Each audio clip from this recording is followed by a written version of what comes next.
Welcome to my online class. Dear students and viewers, Assalamu alaikum wa rahmatullah. I hope that you are well. I am also well. Dear students and viewers, গত ক্লাসে আমরা আলোচনা করেছিলাম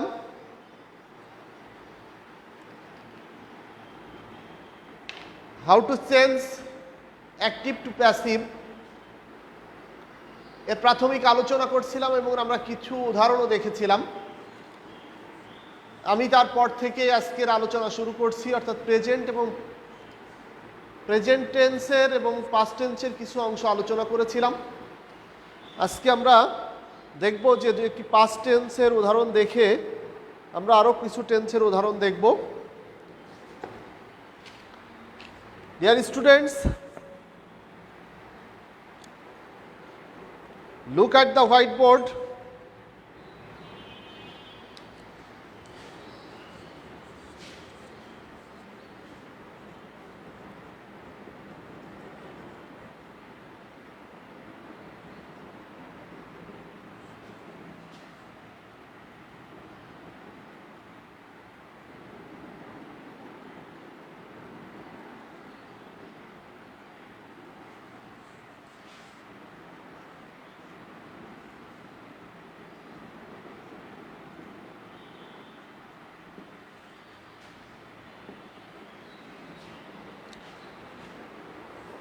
আমরা এখানে দেখছি একটি বাক্য লিখলাম, হি কিলড এ বার্ড।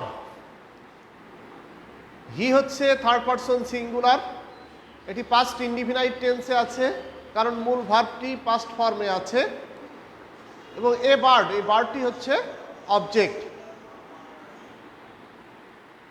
তো এ বার্ড, তাহলে আমরা এ বার্ড প্রথমে নিয়ে চলে আসি। এটা অ্যাক্টিভ ফর্মে আছে, এখন আমরা প্যাসিভ করব। A bird was killed by him.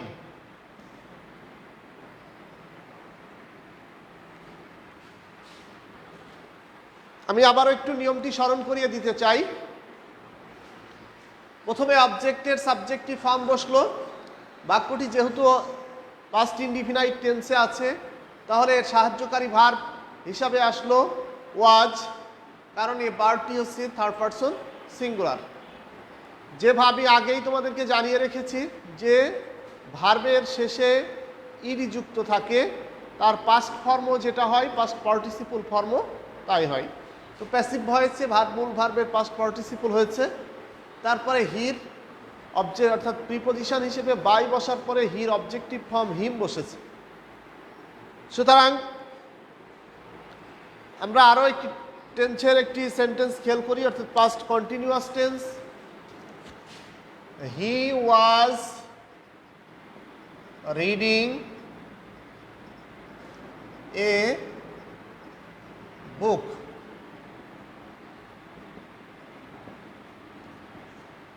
তো ঠিক সাবজেক্ট হি, এ বুক হচ্ছে object.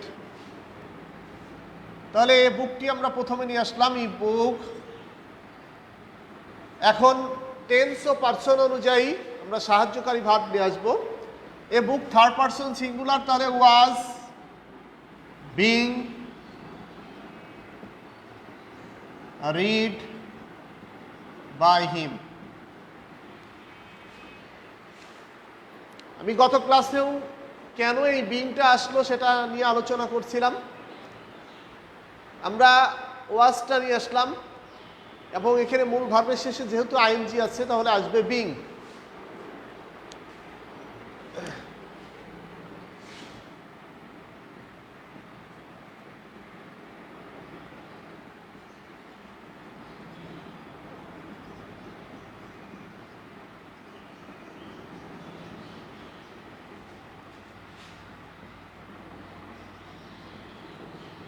Runa had written a letter.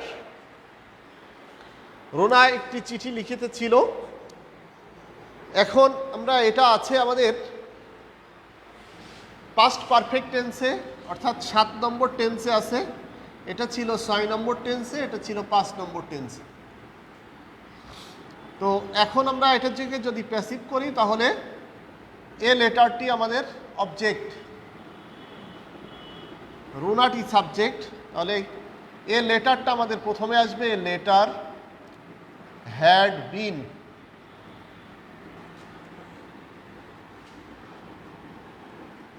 written by Rona।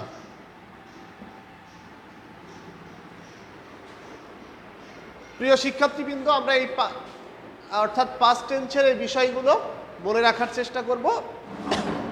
তাহলে যেখানে মূল ভার্বের শেষে আইএনজি আছে সেখানে আমরা প্যাসিভ ভয়েস করার সময় সাহায্যকারী ভার্বের পরে আমরা নিয়ে আসবো বিং। আর যেখানে মূল ভার্বের পাস্ট পার্টিসিপল আছে, হ্যাভ হ্যাজ হ্যাডের পরে সবসময়ই মূল ভার্বের পাস্ট পার্টিসিপল হয়। তাহলে এখানে প্যাসিভ ভয়েসে এখন বির পাস্ট পার্টিসিপল আমরা বিন নিয়ে আসলাম, আর মূল ভার্বে যেটা ছিল এটা মূল ভার্বের পাস্ট পার্টিসিপলই আছে। তো এখন আমরা দেখব একটু ফিউচার টেন্স।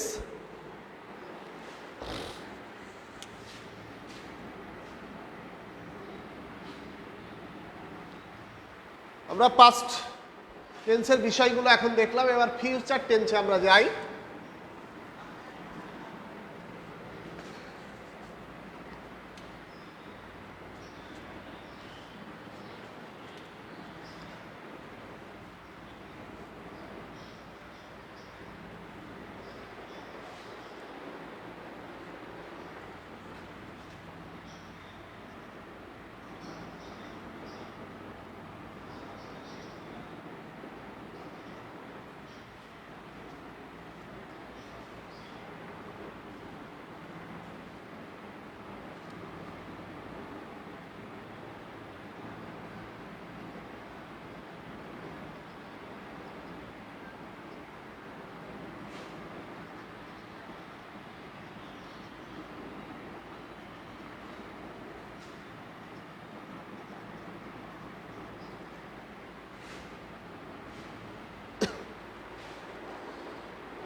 প্রিয় শিক্ষার্থীবৃন্দ, আমরা হোয়াইট বোর্ডের 3টি বাক্যর দিকে যদি খেয়াল করি তাহলে আমরা দেখব যে প্রথমটা আছে ফিউচার ইনডিফিনাইট টেন্স, তারপরেরটা আছে ফিউচার কন্টিনিউয়াস টেন্স এবং তারপরেরটা আছে future perfect tense.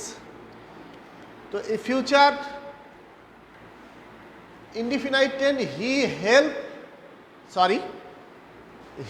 Will help her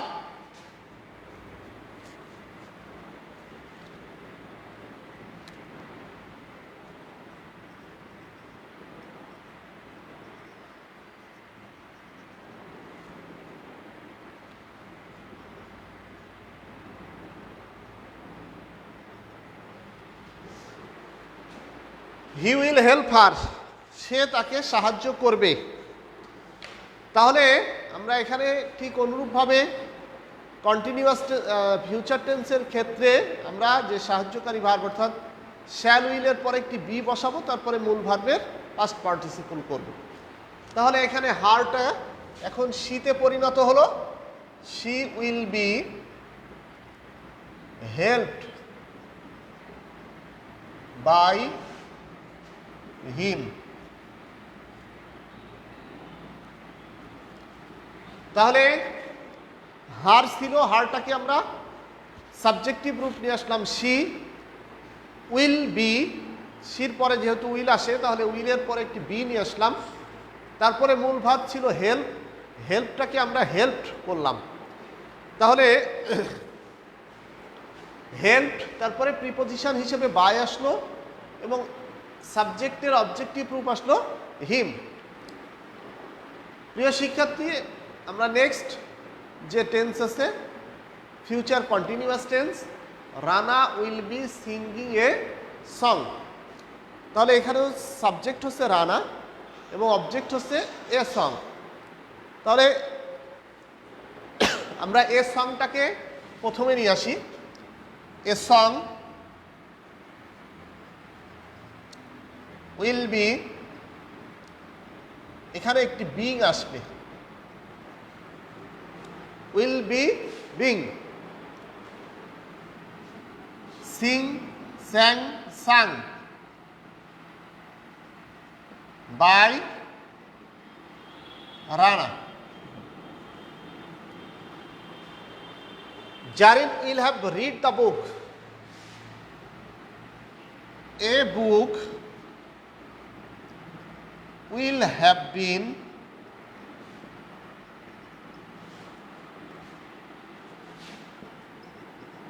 read by Jarin.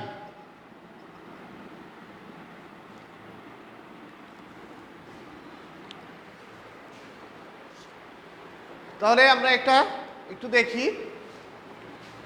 তাহলে এ সং অবজেক্ট ছিল, এখানে সাবজেক্টিভ হিসেবে বসলো a song will be being sung by Rana. A book will have been read by Jarin. আমরা অ্যাসার্টিভ সেন্টেন্সের ভয়েসগুলো অর্থাৎ টেন্স অনুযায়ী আমরা আয়ত্ত করার চেষ্টা করলাম। তো সেই ক্ষেত্রে আমরা ভয়েসগুলো যদি আরও একটু বাসায় এক্সারসাইজ করি, আমাদের রেফারেন্স বুক থেকে যদি আমরা একটু আরও কিছু বাক্য আমরা এক্সারসাইজ করে, তাহলে এই বিষয়টি আমাদের জন্য একেবারেই সহজ হয়ে যাবে। প্রিয় শিক্ষার্থীবৃন্দ, আরেকটি বিষয় আমাদেরকে খেয়াল রাখতে হবে, সেটি হচ্ছে আমরা যখন কোনো ভাগ কারেকশানে যাব, সেখানেও কিন্তু এই নিয়মটি আমাদের বিশেষভাবে কাজে লাগবে। তাহলে শুধুমাত্র ট্রান্সফরমেশন বা চেঞ্জিং সেন্টেন্সের ক্ষেত্রেই নয়, এটি কিন্তু আমাদের ভার্ব কারেকশান, সেন্টেন্স তৈরির ক্ষেত্রে, সেন্টেন্স বলার ক্ষেত্রে অগ্রণী ভূমিকা পালন করে। ইংরেজির কোনো বিষয়টাই শুধুমাত্র যে বিষয়ের উপরে আলোচনা করা হয় শুধু তাই না, এখানে আমাদের ব্যবহারের ভেদে এর একটি উপকারিতা আমাদের আছে। তো এখন আমি ফিউচার টেন্স নিয়ে আলোচনা শেষ করলাম। এখন আমরা কিভাবে ইন্টারোগেটিভ সেন্টেন্সের ভয়েস করা যায় এই বিষয় নিয়ে আমি একটু আলোচনা করি। তো আসলে ইন্টারোগেটিভ সেন্টেন্স সাধারণত সাহায্যকারী ভার্ব অথবা WH ওয়ার্ড দিয়ে শুরু থাকে। তো আমরা যদি একটু খেয়াল করি তাহলে দেখব যে আসলে ডিফারেন্টটা অ্যাসার্টিভ সেন্টেন্স আর ইন্টারোগেটিভ সেন্টেন্সের মধ্যে বিশেষ করে সাহায্যকারী ভার্বযুক্তের তফাৎটা খুবই কম। সেটা হচ্ছে সাবজেক্টের পরে সাহায্যকারী ভার্ব বসে, আর সাহায্যকারী ভার্বটা সাবজেক্টের আগে আনলে এবং শেষে যদি আমরা নোট অফ ইন্টারোগেশন বসাই, তাহলে সেই ক্ষেত্রে সেই বাক্যটি ইন্টারোগেটিভ হয়ে যায়। Like as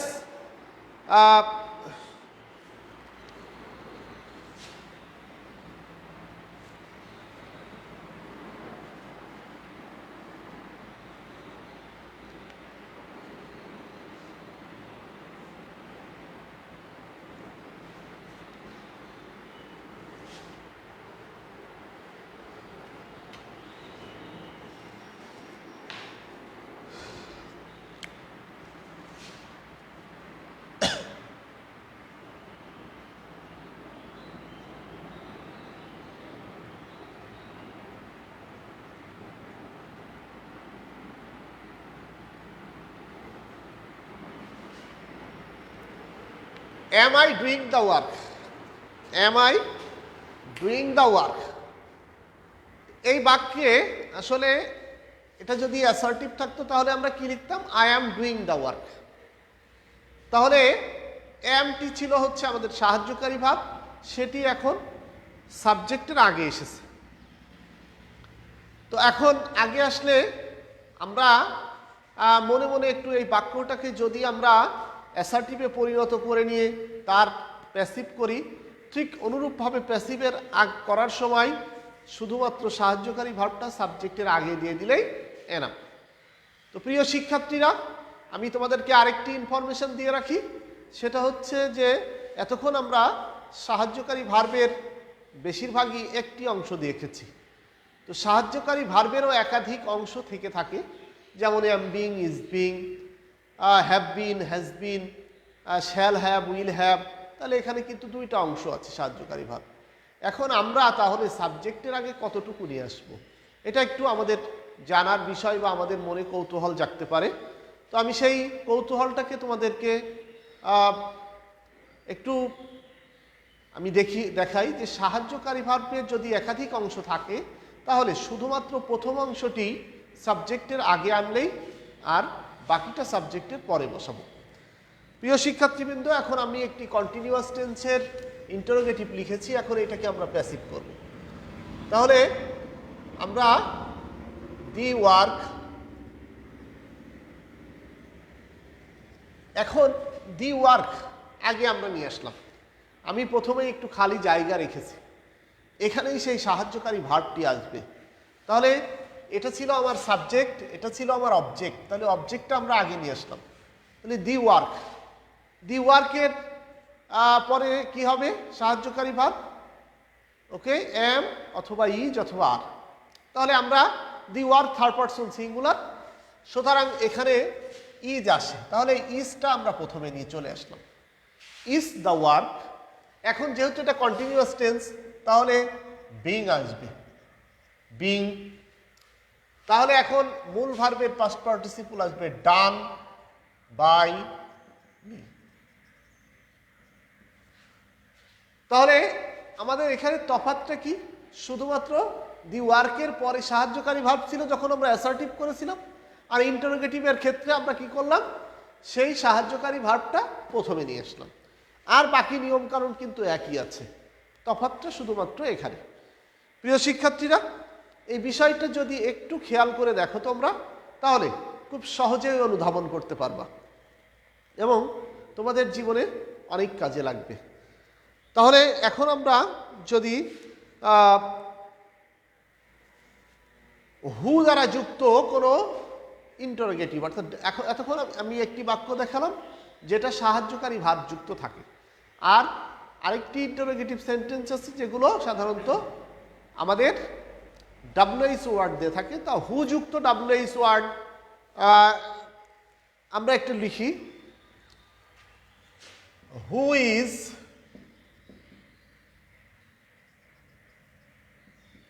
calling me.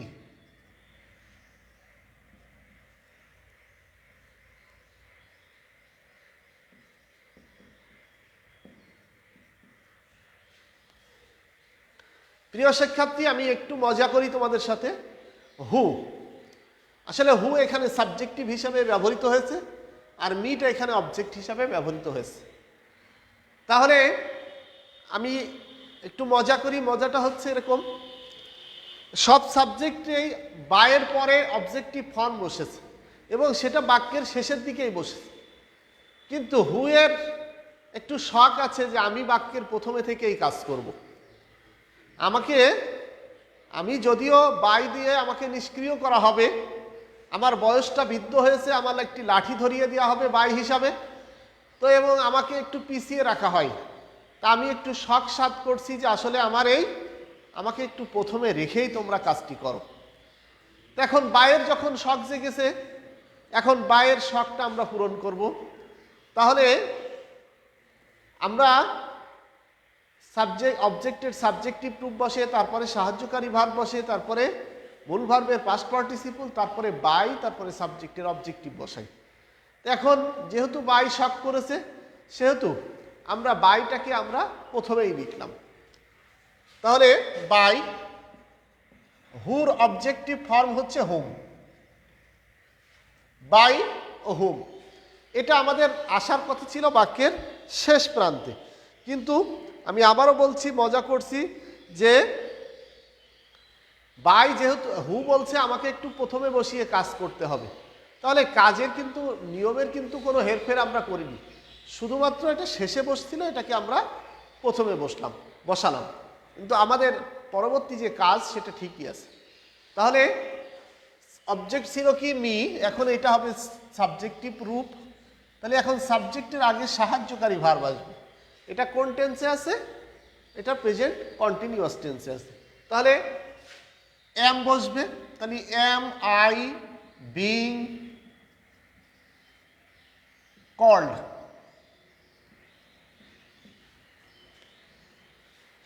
প্রিয় শিক্ষার্থীবৃন্দ, আসলে তফাৎটা খুব বেশি না, আমরা শুধুমাত্র হুর একটু কথা রাখলাম। হু শেষে বসতে চাচ্ছিল না, ওকে একটু প্রথমে বসতে চেয়েছিল, আমরা ওকে বসিয়ে রাখলাম। তাছাড়া আর বাকি নিয়মকানুনগুলো একই আছে। প্রিয় শিক্ষার্থীবৃন্দ, আগামী দিন আমি ইন্টারোগেটিভ এবং ইম্পারেটিভ সেন্টেন্সের অবশিষ্ট অংশ নিয়ে আলোচনা করব। ততক্ষণ পর্যন্ত সবাই ঘরে থাকো, সুস্থ থাকো, সুন্দর থাকো। সকলের প্রতি শুভকামনা এবং সুস্বাস্থ্যের কল্যাণ কামনা করে আমি আমার শ্রেণী কার্যক্রম শেষ করছি। আল্লাহ হাফেজ।